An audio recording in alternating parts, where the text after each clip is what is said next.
Depuis leur première rencontre au centre, Laina et Noah vivaient avec des mots jamais prononcés. Un regard échangé en rendant une feuille, un silence qui avait tout déclenché. Cette fois, ils avaient décidé de se revoir exprès. Pas par hasard, pas pour fuir, juste pour parler. Assis face à face, le silence revint, mais il n'était plus le même. Noah prit la parole en premier. « Amand, on s'est rencontrés sans parler, mais je ne veux plus continuer comme ça. » Laina hocha la tête. Ce jour-là, quand on s'est regardé pour la première fois, j'ai senti quelque chose. J'avais juste peur de le dire.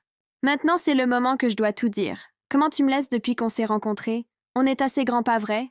Demande Noah à Laina. Il reprend sa force malgré qu'il est tout tremblant, s'efforce à bien exprimer ses sentiments et ses attentes en même temps, tout en gardant le respect qu'ils ont gardé depuis au début. Ils comprirent que ce silence n'était pas un vide, mais une preuve qu'ils avaient pris le temps. Noah se permet de demander à Laina. Est-ce qu'elle désire marcher avec lui pour construire ensemble quelque chose de solide? Une réponse facile a été sous la pointe de la langue de Laina, l'attendait par la suite de cette demande. Oui, je vois en toi la personne de mes rêves, qui m'apaise et qui me fait penser autrement, répond Laina. Après ce moment, Noah proposa doucement. Si on avance, faisons-le bien. On devrait inclure nos parents. Laina réfléchit. Oui, pas pour se cacher, mais pour construire quelque chose de solide. Ils décidèrent ensemble comment le faire.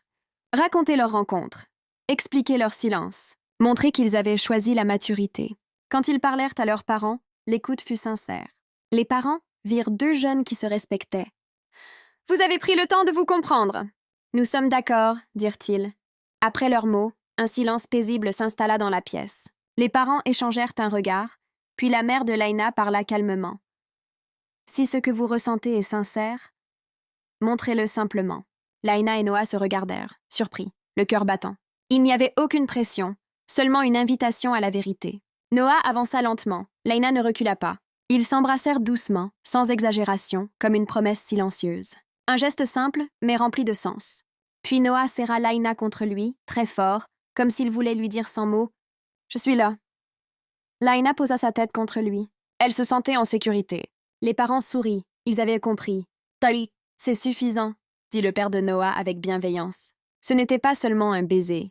C'était la preuve d'un amour vrai, respectueux, assumé.